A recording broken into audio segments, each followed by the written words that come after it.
네. 자, 안녕하세요. 여러분 반갑습니다. 오늘은 4월 18일입니다. 목요일이고요. 네, 시험 브리핑 시작해 보도록 하겠습니다. 자, 오늘 국장 아주 좋았습니다. 네, 코스피, 코스닥 둘 다 큰 폭으로 상승 마감을 했습니다. 아주 좋았죠. 아시아 증시도 전체적으로 빨간색으로 마감을 했어요. 자, 원달러는 제가 이거 아까 무료카 톡방에도 보여드렸는데, 제가 지난 4월 12일 날 네, 우리 유료회원님들께 올려드렸던 메시지예요. 원달러율은 1497원에서 1400원 전후로 환전하시면 좋을 것 같습니다 라고 제가 12일 날, 네, 이날입니다. 네, 이날 장대 항복 나왔던 날, 그날 제가 말씀을 드렸는데 실제로 최고점이 얼마? 1400원 딱 찍고서 그때부터 이틀 연속 급락을 하는 모습이 나오고 있죠. 네. 저희는 해외 선물을 또 제가 리딩을 하다 보니까 해외 선물로 수익이 나게 되면은 달러로 들어옵니다. 그죠? 해외 선물로도 돈을 벌고 마침 또 달러 가치가 급등을 했기 때문에 여기에 따른 환차익, 그죠? 환차익도 거둘 수가 있는 거죠. 네, 겹경사죠, 겹경사. 마침 4월달에도 대박 수익이 났는데 아무튼 최고점 부근에서 환전하신 분들 환차익 축하드리고요. 자, 지금 이제 조정받고 있는데, 글쎄요, 좀 더 지켜봐야 될 것 같아요. 앞으로의 움직임은 일단 단기 급등에 따른 자연스러운 조정이 나오고 있는 과정이라서 좀 더 추이를 보면서 말씀을 드리는 걸로 하겠습니다. 요건 제가 4월 16일 날 다시 한번 메시지 말씀드렸어요. 달러 여유 있으신 분들은 환전하셔라. 너무 좋은 시점이다. 제가 이날 급등 나왔었을 때 이날 딱 올려드렸죠. 네, 한 번 더 챙겨드렸습니다. 자, 국내 증시 수급 분석입니다. 빨간색이 들어왔죠. 네. 보게 되면은 코스피의 경우에 3일 연속으로 외국인들 대량 매도가 나오다가 정말 오랜만에 5,700억 이상의 강력 매수세가 유입이 됐습니다. 네. 코스닥도 그동안에 계속 그냥 찌질찌질한 모습을 보여주다가 정말 오랜만이죠? 정말 오랜만에 강한 순매수세가 유입이 됐습니다. 네. 한 달 내 최대, 거의 아직 한 달이 되진 않았습니다만은 보면 2, 3주 동안 최대 매수세가 유입이 됐어요. 네. 중요한 게 이렇게 매수세가, 강력한 매수세가 유입이 될 적에 우리가 반드시 체크를 해야 될 부분은 뭐냐면 연속성이에요. 연속성. 네, 이 매수세가 연속성을 띌 것인지, 이게 가장 중요합니다. 왜냐면 갑자기 확 매수가 들어왔다가 다음날 또 대량 매도가 나오는 경우도 제법 있거든요. 네. 그래서 오늘 대량 매수가 들어왔다고 너무 또 흥분하면 안 돼요. 자, 오늘 하루 종일 샀습니다. 아침부터 그냥 계속 외국인들이 매수를 하면서 주가도 같이 올라가면은 이런 걸 뭐라고 하냐면 저는 올사라고 해요. 올사. 네, 주가를 올리면서 매수하는 거죠. 현재가 창을 보게 되면은 여기 이제 매도 효과가 있고 매수 효과가 있잖아요. 그죠? 매도 효과에 걸려있는 물량을, 그러니까 올려 잡는 거죠. 주가를 올리면서 외국인들이 계속 매수를 하면은 이렇게 나타납니다. 반대로 여기는 깔사. 자, 무슨 말이냐면은 매수 효과 있죠. 나는 올려잡을 생각이 없다. 나 깔사. 난 저점에다가 매수를 계속 걸어놓는 거예요. 저점에다 매수를 걸어놓게 되면 어떻게 됩니까? 주가는 안 올라가. 그죠? 주가는 빠집니다. 예, 그러니까 올리는 주체, 외국인들이 주로 올리는 주체이기 때문에 주체가 주가를 올리지 않고 밑에다가 깔아놓게 되면 주가는 안 올라가죠. 그럼 지수는 빠지는데 외국인들의 매수는 올라가는 이런 흐름이 또 나타날 수 있는 거예요. 그런 경우에는 깔사가 되는 겁니다. 그래서 오늘 적극적인 올사가 나왔는데 또 아침부터 계속 샀기 때문에 단기적으로도 지금 수익 나고 있는 물량이 꽤 있을 거예요. 이런 경우에는 다음날 차익 물량이 잘 나옵니다. 염두에 두시고. 자, 국내 증시 이슈 분석입니다. 오늘 코스피 전체가 83%, 코스닥은 80%, 많은 종목들이 올라갔고요. 기존 주도 섹터였던 전선과 전력기기 관련주들이 급반등을 했는데 역시나 대장은 쉽게 죽지 않죠. 하지만 개인적 소견으로는 이제 비해성 과열권입니다. 이제 쉬어갈 타임이 임박했다 보여지고, 지금 차트를 보게 되면 대부분 급등 났다가 살짝 빠졌다 다시 반등이 나왔거든요. 저는 이거 쌍고점이라고 봐요. 쌍고점이 될 가능성이 매우 높다. 네. 그래서 저는 기술적으로 좀 더 이제 밀릴 타이밍이 되지 않았나, 그렇게 판단을 하고 있습니다. 네. 절대로 고점 추격 매수하면 안 되겠죠. 혹시라도 보유하고 방송을 보시는 분들 중에 보유하고 있다 하시는 분들은 분할 차익 실현 좀 하시는 게 좋지 않겠나 한번 고민해 보시기 바랍니다. 자, 세 번째, 바이든 중국 대리기 반사익 기대감에 조선, 철강, 알루미늄 관련주 급등이다. 네. 보시면은 조선주들, 또 철강 관련주들 다 좋은 흐름을 보였습니다. 여기 밑에는 뉴스 캡처한 거고요.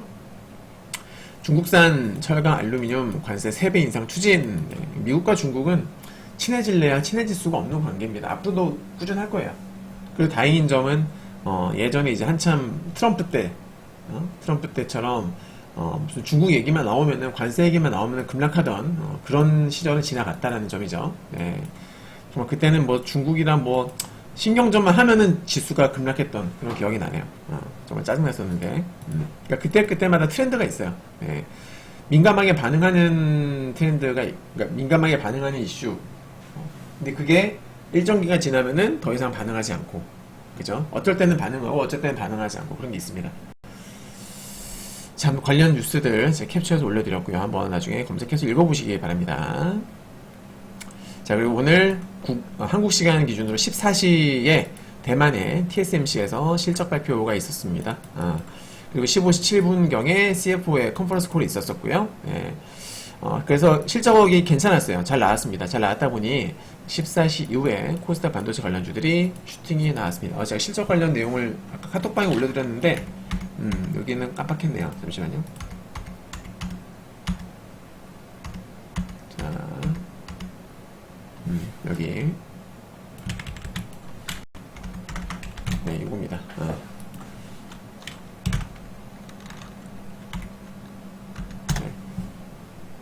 그래서 이런 영어 이런 것들은 알아두시면은 좋아요. 네. 제가 그냥 저희끼리 저희 지인들이나 얘기할 적에는 그냥 OP, OPM 이렇게 얘기해요. 근데 분명히 초보 투자자분들은 이게 OP가 뭐지? 넷이 뭐지? 이런 분들이 계실 거기 때문에 제가 하나하나씩 풀어서 네, 다 이렇게 적어놨으니까 메모해 놓으시면 도움이 될 겁니다. 네. 아무튼 순이익 같은 경우에 컨센서스보다 잘 나왔고, 그죠? 네, 전년 동기보다도 잘 나왔습니다. 네. 영업이익도 마찬가지 전년 동기보다 좀 잘 나왔고요. 네. 다음에 영업이익률 같은 경우에는 조금 줄어들었어요. 영업이익률 좀 줄어들었는데 나머지 영업이익이나 뭐 순이익이 잘 나왔기 때문에 괜찮아요. 그리고 이제 그로스 프로핏 마진 GPM이라고 하죠. 총이익률 요것도 컨센서스보다는 살짝 높게 나왔다. 아무튼 뭐 전체적으로 내용이 좋았다 보니까 코스닥 반도체 관련주들이 14시 이후에 슈팅이 나온 게 된 거고요. 이제 컨퍼런스 콜 내용을 제가 있는 그대로 요약을 해놨는데 하반기가 전반기보다는 더 강한 것으로 본다. 여전히 AI에 대한 고객 요구를 충족할 수가 없다. 즉 수요가 지금 엄청나다 이 말이에요. 근데 이걸 갖다가 회사가 다 물량이 감당이 안 된다. 즉 쇼티지다 라고 보시면 됩니다. AI 수요는 매우 강하다. 네, 2024년도는 TSMC의 건강한 성장의 한 해가 될 것으로 본다. 그리고 지진 있었잖아요. 지진 피해는 거의 없다. 일부 웨이퍼는 폐기했습니다만은 지진으로 인한 생산 손실은 대부분 2분기에 회복이 될 것으로 예상한다라고 얘기를 했고요. 코오스라고 해서 이게 이제 고급 패키징 수요가 매우 높다. 부족 현상을 완화하기 위해서 최선을 다하고 있다. 이 또한 역시 쇼티지. 코오스는 제가 밑에 써놨습니다. 15 웨이퍼 온 서브스트레이트인데 이게 이제 여러 칩을 웨이퍼 단계에서 서로 연결한 다음에 페이지 기판에 올리는 2.5 패키징. 네, 그러니까 2.5D가 뭐냐면 2D, 3D 패키징 장점을 모두 살린 하이브리드 패키징을 2.5D 패키징을 합니다. 네, 그런 기술이 이제 코스인데 이게 고성능 컴퓨터라든지 뭐 인공지능 AI, 모바일 여러 다양한 분야에서도 활용이 되고 있습니다. 네, 여기에 대한 것도 수요가 좋다라는 거예요. 그러니까 앞으로 실적 전망이 매우 밝다라는 거죠. 그러니까 반도체는 앞으로 좋다. 이렇게 보시면 되겠습니다. 다만 이제 대만이 지난번에 공식적으로 발표한 게 있죠. 전기요금을 11% 인상을 한다. 그렇게 되면 당연히 기업 입장에서는 전기요금, 비용이 발생을 한다는 거예요. 그래서 전력 비용이 한 25% 정도 증가할 것 같다라고 밝혔습니다. 자, 국내증시 기술적 분석입니다. 코스피는 여전히 제가 적중했죠. 제가 어제도 계속 말씀드렸잖아요. 여전히 비이성 낙폭가 되고 기술적 반등 임박이다. 제가 방송에서 반등 임박이다 라는 표현을 쓰는 이유는 제가 신이 아니기 때문에 몇 월, 며칠, 몇 시에 반등이 나온다, 조정이 나온다, 이것까지 못 맞춰요. 당연한 겁니다. 그죠, 여러분? 네. 저는 거짓말을 하거나 과장하거나 이런 거 되게 싫어하거든요. 지키지 못할 약속하는 것도 되게 싫어해요. 그래서 여러분들 오늘 무조건 올라갑니다. 100% 올라갑니다. 100% 빠집니다. 이렇게 말씀 안 드립니다. 그죠? 네. 확률이 높다. 네. 지난번 3월 달에 제가 반등시 쇼뷰를 말씀을 드렸던 것도 반등 나오는 최고점이 어딘지 제가 어떻게 알겠어요? 그잖아요. 맞죠? 다만 반등이 나오고 단기 고점에서 판단되면 숏뷰가 유효하다. 결과적으로 계속 적중을 했고, 네. 그리고 61선까지도 빠질 수 있다. 적중했고, 지금은 이제 제가 그 바닥권에서 반등뷰, 반등이 임박했다. 비이성 납부과대다. 지금부터는 서서히 분할매수 유효하다라고 제가 2, 3일 전부터 분할매수 유효합니다라고 말씀을 드렸었어요. 네. 결국 오늘 급반등이 나오죠. 그죠? 혹시나 적중했고. 근데 이제부터는 뭐냐면, 이제는 어디까지 반등이 나오는지가 중요합니다. 네. 반등이 시작이 됐어요. 우리가 기다리던 반등이 시작이 됐고, 이제부터는 어디까지 반등이 나오는가. 이게 가장 중요하겠다라는 겁니다. 이해되셨죠? 이게 가장 중요한 부분입니다. 근데 중요한 게 뭐냐면, 오늘 분봉이 너무 지나치게 과열로 마감을 했어요. 네. 그러니까 1분만 보시면 안 됩니다. 여러분들. 자, 예를 들면 이런 거예요. 자, 장대양봉이, 일봉상 장대양봉이 나왔어요. 일봉만 보면 너무나 좋아요. 근데 분봉의 흐름이 이렇게 됐어요. 개인적으로 이런 애들은 다음날 빠질 확률이 매우 높다고 저는 보고 있습니다. 물론 뭐 여러가지 디테일하게 살펴봐야 되겠습니다만은, 네. 이런 애들은, 왜냐면 하루 종일 매수했던 애들이 그냥 계속 수익권이었기 때문에 다음날 차익 욕구가 강해진단 말이에요. 이런 애들 아니면 이런 애들. 그죠? 반면에 조정폭이 충분히 나오고 이런 식으로 나왔던 애들은 괜찮은 거죠. 그죠? 이런 양봉, 꼬리가 적절하게 달린 애들은 괜찮은 걸 보는 거예요. 왜냐면은 단기 급등했다는 차익 매물들이 어느 정도 소화가 된 걸로 보기 때문에 이런 애들은 좋은 거란 말입니다. 예. 근데 이렇게 막 그냥 급등이 나왔던 애들은 다음날 빠질 수가 있는 거예요. 그래서 오늘 코스닥과 코스피의 분봉은 사실 너무나 오버슈팅이 나왔다. 투머치였습니다. 때문에 제 개인적 소견으로는 오늘과 미증시 여부 상관없이 이길 조정이 나올 수 있다. 근데 만약에 조정 과정이 조정폭이 얕고 5호장까지 크게 밀리지 않는다라면은 긍정적으로 볼 수 있겠어요.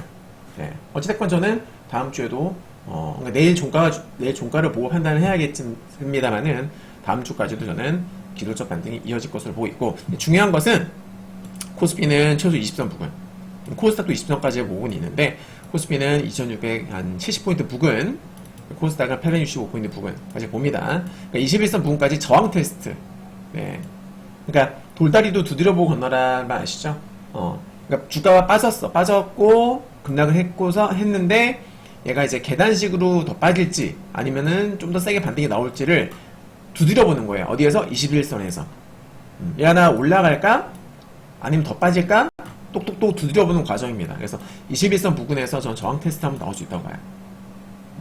그래서 21선 돌파하는지, 돌파 실패하는지, 혹은 돌파하는지 여부 너무너무 중요하겠고요. 그 돌파를 우리가 사실 그렇죠. 반등이 나올 적에는 얘가 21선을 넘어갈지, 혹은 빠질지, 아니, 이탈을 할지, 이탈했다가 돌파할지 모르잖아요. 모르기 때문에 어떻게 합니까, 여러분들? 올라갈 적에 점진적으로 비중을 줄여야 된다. 왜? 제가 매일 말씀드리고 있죠. 매크로가 안 좋아요, 지금. 매크로가 너무너무 부정적이다. 때문에 전 이번 반등이 나오게 되면 계속 올라가는 것이 아니라, 네, 이번 반등을 주식 비중 축소의 타이밍으로, 주식 비중 축소하는 대응으로 가는 게 바람직하다라고 저는 그렇게 보고 있습니다. 네. 아셨죠? 단기 반등이 최고점이 어디가 될지 몰라요. 때문에 조금씩 점진적으로 비중 축소하셔라. 그러니까 물론 그동안에 지수가 많이 빠져가지고 많이들 물려 있을 거란 말이에요. 그죠? 많이 물려 있을 겁니다. 그게 정상이에요. 워낙 많이 빠졌었으니까. 그죠? 네. 근데 그거를 여러분들께서 잠시만요. 여러분들께서 막 고점 추격 매수를 하고 이제 드디어 가는구나. 강홀딩 이렇게 했다가는 정말 큰 코 다칠 수 있으니까 조심하셔야 됩니다. 알겠죠, 여러분들? 자, 코스닥도 똑같습니다. 전략은. 네. 자, 미국 증시입니다. 피어 앤 그리드 인덱스는 지금 피어입니다. 어제도 피어고 오늘도 피어예요. 10년 목적금리는 급등이 나왔다가 이제 살짝 쉬어가는 모습을 보여주고 있죠. 뭐 자연스러운 조정이다라고 보시면 될 것 같습니다. 그리고 페드워치상에서의 금리 인하율은 비슷해요, 어제랑. 네, 이 이미지는 어제 건데요. 수치가 그렇게 크게 차이가 없어서 그냥 어제 이미지 그대로 썼습니다. 네. 가장 중요한 것은 시장에는 3회 인하가 반영이 되어 있는데 최근에 컨센서스가 1회로 줄어들고 있다는 거죠. 그럼 당연히 거품이 빠지는 게 맞는 거예요. 그죠? 그래서 저는 이번 반등에 주식 비중 줄여야 된다라고 말씀을 드리고 있는 겁니다. 네. 좋다고 막 추격 매수하고 비중 늘리고 그렇게 하다가 정말 큰일 날 수 있어요. 그러니까 이번 반등은 여러분들 목표가를 짧게 잡아야 돼요. 목표가를 짧게 잡고서 네, 그러니까 지금 이제 단기적으로 바닥주들을 공략을 할 수 있어요. 할 수 있는데 반등이 나온다. 목표가를 길게 잡을 것이 아니라 짧게 그죠? 방망이 짧게 잡고 대응하시는 게 좀 필요합니다. 수익 종목의 경우 목표가 짧게 잡고 대응. 네, 지금 길게 볼 타이밍이 아닙니다. 길게 볼 시장 상황이 아님. 목표가는 단기 매매를 좀 단기 관점으로 대응하시는 게 맞습니다. 네. 자, 아무튼 여전히 이 금리나 3에서 1을 줄어드는 것은 매우 부정적인 요소라고 볼 수 있겠고, 오늘 또 이제 연준 위원들의 연설들이 계속 나오죠. 앞으로도 22시 5분부터는 보우먼, 그리고 22시 15분에는 윌리엄스, 그리고 자정에는 보스틱이 있는데, 보우먼과 보스틱은 맵하고요, 윌리엄스는 비둘기라고 보시면 돼요. 네. 제가 이제 최근 인터뷰 내용을 제가 그대로 복사를 해놨는데요. 미셸 보우먼 같은 경우에는 과거보다 더 높은 금리를 필요로 할 가능성이 높고, 이에 따라 금리 인상도 여전히 배제되어 있지 않다. 즉 상황에 따라서는 금리 인상을 할 수도 있다. 이렇게 인터뷰를 했고요. 라파엘 보스틱 같은 경우에는 이제 얼마 전에 작년에는 점도표에서 2회 인하를 찍었던 사람인데 이제 1회로 바꿨다고 얘기를 했죠. 그죠? 올해 내 4분기에 한 차례 그칠 것이다. 금리 인하가. 네, 맵하죠. 윌리엄스는 인플레이션이 내려오고 있고 경제도 여전히 강하다고 얘기를 했는데, 사실 최근에 파월이 인정을 했잖아요. 인플레이션이 안 잡히고 있다는 걸 파월 스스로 이제 말을 바꿨어요. 인정을 했어요. 그러면 오늘 인터뷰 내용이 만약에 윌리엄스 기준의 비둘기에서 매파적으로 변한다면은 시장에 조금 영향을 미칠 수도 있을 것 같습니다. 그죠? 네. 자, 이건 제가 매일 말씀드리고 있는 부분입니다. 부정적으로 변하고 있는 매크로. 걱정되는 부분은 뭐냐면 다음 주에 이제 PCE 발표가 있어요. CPI는 4회 연속 컨센서스를 상회했습니다. 네.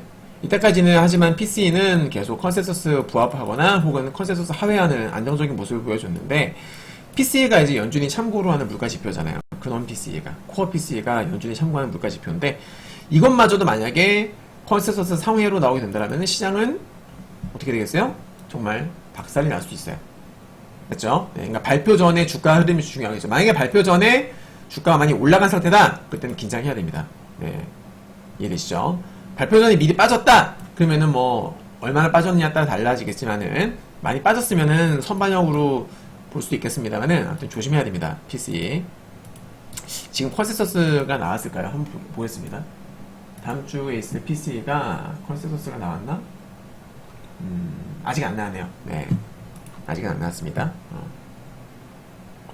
자, 어제 나스닥이 또 조정을 받았습니다. 최근에 제가 나스닥 160일선 이탈할 거다라고 해서 적중했었는데, 이제는 숏뷰에서 저는 이제 롱뷰, 하락시 롱뷰로 제가 바꿨죠. 지금은 딱 과대권이니까 이제 롱뷰로 보는 게 맞다. 어제 본장이 갭상승 출발을 했었어요. 소폭. 하지만 저점이 이탈 장대 음봉으로 마감을 했습니다. 그래서 잘 모르시는 분들은 짱대 음봉 보면 너무 무서워 보이죠. 그러니까 이거 똑같아요. 짱대 음봉 나오면 매수하고 싶잖아요. 더 올라갈 것 같고. 근데 반대로 짱대 음봉 보면 더 빠질 것 같아서 매수를 못해. 그죠? 심리가 그렇단 말이에요. 개미들은 짱대 음봉 보면 더 갈 것 같아서 종가 매수, 추격 매수 진짜 많이 합니다. 네. 근데 반면에 짱대 음봉을 보면은 어떻게 합니까? 선뜻 매수를 못하죠. 더 빠질 것 같아서. 근데 생각해보세요, 여러분들. 장대양봉에서 추격 매수했었을 때에 수익이 났던 경우도 물론 있겠죠. 하지만 수익 났던 경험이 많습니까? 아니면은 물렸던 경험이 많습니까? 아마 대부분 물렸던 경험이 훨씬 많을 겁니다. 그죠? 그 말은 장대양봉이 아니라 장대 음봉에서 저점 추격 매수를 했을 경우에 수익 날 확률이 훨씬 더 높아진다는 것을 의미하는 거예요. 그죠? 역발상. 여러분들께서 만약에 이때까지 수익이 좋지 않았다면은 여러분께서 하던 매매법을 약간 반대로 한번 생각해 보세요. 그것도 좋은 결과가 나올 수 있습니다. 한번 백테스팅을 반드시 해보시고 적용해 보시기 바랍니다. 자, 아무튼 전 이제 바닥권 롱뷰를 계속 말씀을 드리고 있고요. 다소 위험해 보이지만 롱 입장에선 매력적인 구간으로 판단합니다. 네, 그리고 이제 이 나스닥 100 지수의 주봉을 보게 되면 주봉이 지금 20주선에 근접했어요. 이 연두색 20주선에 근접했습니다. 네.